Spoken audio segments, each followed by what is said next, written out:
سے یہ سوال کرنا چاہ رہی ہوں کہ بابر اعظم کی کپتانی کے معاملے پر کیا سیاست ہے؟ دیکھیے، ایک جہاں پہ سیاست ہوتی ہے نا، الٹیمیٹلی میں وہاں پہنچ جاتا ہوں کسی نہ کسی طریقے سے، یا جہاں سیاست ہو رہی ہو وہاں کا کوئی نہ کوئی فریق میرے تک آ جاتا ہے۔ اچھا، تو بس کچھ اسی طرح کی صورتحال ہے۔ دیکھیے، جو بابر اعظم صاحب ہیں، مجھے نہیں پتا ان کی پرفارمنس کیسی ہے، میں ٹیم کی پرفارمنس پہ قطعاً کوئی بات نہیں کر رہا۔ میں نے اسی لیے واضح کر دیا پہلے۔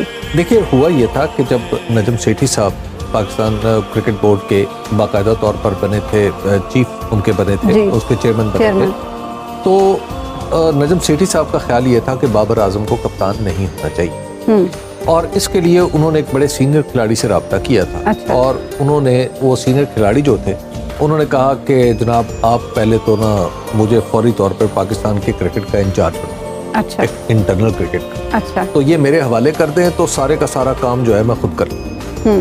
تو انہوں نے کہا کہ جناب آپ کا بابر اعظم صاحب کے بارے میں کیا خیال ہے؟ تو سینئر کھلاڑی نے کہا کہ جناب بابر اعظم صاحب ایک ڈیزاسٹر ہے۔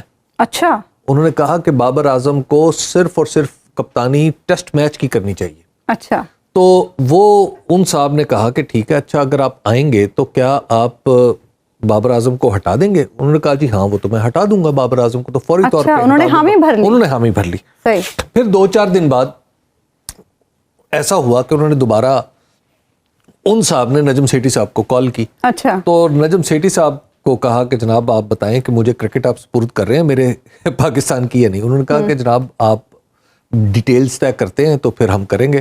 تو ساتھ ہی انہوں نے کہا کہ جناب بابر اعظم کو میں نہیں ہٹانا چاہتا ابھی۔ اچھا، تو انہوں نے کہا ٹھیک ہے۔ اس کے بعد قرعہ فال نکلا شاہد آفریدی صاحب کے نام۔ اچھا، شاہد آفریدی صاحب نے باقاعدہ طور پر یہ کمٹمنٹ میں نے سنا ہے کہ یہ کی تھی کہ جناب میں آؤں گا اور پہلی پریس کانفرنس میں ہی تھینک یو بول دیں گے بابر اعظم کو۔ اچھا، اب جناب جب وہ تشریف لائے تو انہوں نے پریس کانفرنس کی، اور پریس کانفرنس میں انہوں نے ایسا کوئی اعلان نہیں کیا، تو سارے لوگ پریشان حیران ہو گئے۔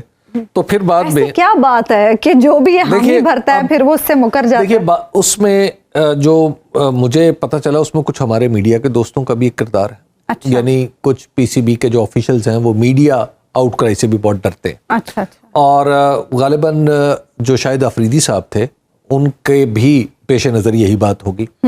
دوسری ایک اور بات جو گردش کر رہی ہے وہ جس کے انضمام الحق صاحب نے کہا کہ ایسی کوئی بات نہیں ہے،